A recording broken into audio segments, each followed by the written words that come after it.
Big breaking news for the heavyweight division. Opetaia is looking to make a move up to heavyweight.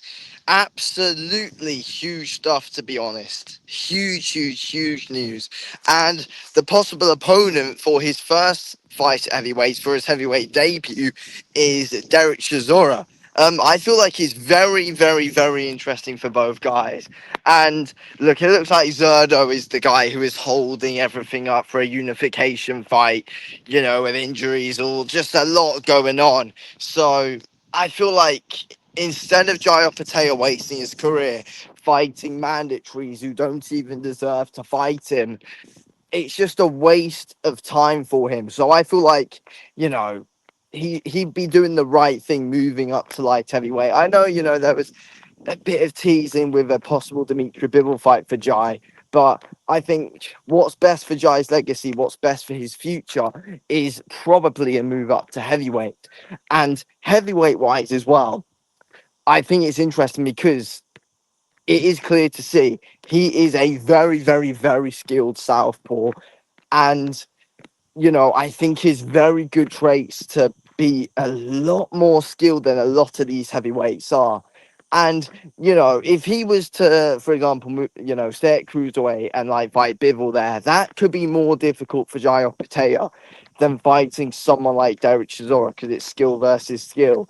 And at heavyweight, Opetaia's got a skill advantage over a lot of these guys, unlike, possibly staying at cruiserweight where skill for skill, Zerdo's better than quite a few guys at heavyweight, skill for skill.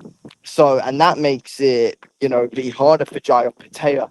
But moving up to heavyweight, fighting someone like Derek Chisora, it's one which I would definitely back Jai Opetaia to win. He's got one of those, nice bounce around styles, very light on the balls of his feet, very good lead hand. And it's a style that he's got, which I feel like could cause problems for a lot of guys at heavyweight. Do I believe he could be heavyweight champion? I'm not sure. I mean, it depends if he gets matched right. I think he isn't fully proven resume wise. He's not. That's the thing with Jaya Patea. That's the one thing about him. I feel like it's clear to see the skill that he's got, but resume wise, he isn't proven. That's my only issue with Jaya Patea. But you could tell already he's got a very difficult style for a lot of these guys at heavyweight. He could be a nightmare for a lot of these guys. And I feel like in ways he's got that kind of those similar lead hand feints to Usyk, kind of got that Alexander Usyk bounce about him, and Opetay's got big knockout power, puts his shots together well. Um, I feel like I mean, obviously he's nowhere near, the skill or level of Alexander Usyk, but he's got good traits which in ways do look similar. But it's a bit of a B-Tech version of that, but still, because no one's as good as Usyk. But let's be honest, Opetaia is good to watch. He is well skilled.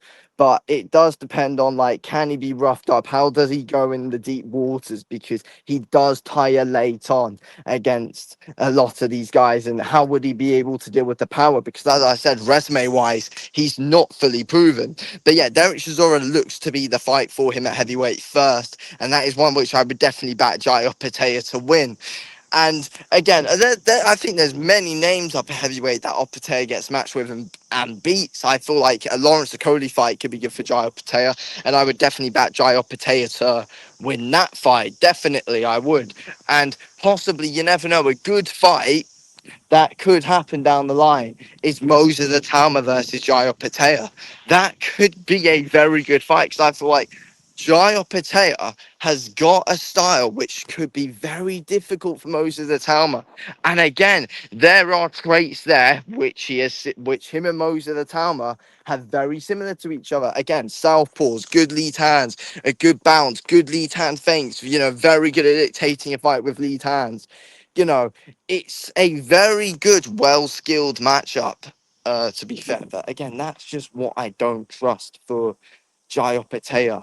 And that's his resume. But again, you can say the same for most of the Talma so far as well. So I feel like that's why a fight between them could actually be very intriguing, very interesting. But we're going to have to wait and see because I'm not 100% sure on the resume side of things for those guys. But again, I feel like a move for Jai Opetaia going up to heavyweight, he's got a chance to prove himself a lot more resume wise, really, really, really build it and prove why, he could be a world level fighter. So we're gonna have to wait and see.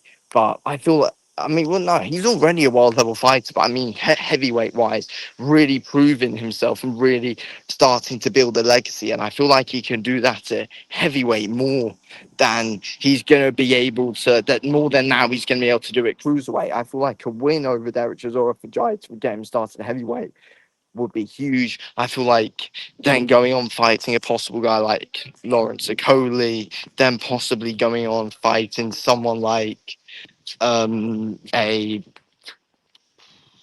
I mean who else could like an Ajit Caballel, Frank Sanchez. There's some real good interesting fights for him. I feel like Ajit Caballel versus Jai Opetaia could be, again, a real interesting fight because of mixing styles. So I feel like Jai Opetaia, there's so many good and massive fights to make for him up at heavyweight. And again, I feel like it does Eddie Hearn a load of good as well if Jai Opetaia moves up to heavyweight because at this moment in time, um, he's struggling. Matchroom is struggling for guys at heavyweight at the moment. So it'll be massive for Eddie Hearn and Matchroom Boxing if Jai Opetaia is to move up.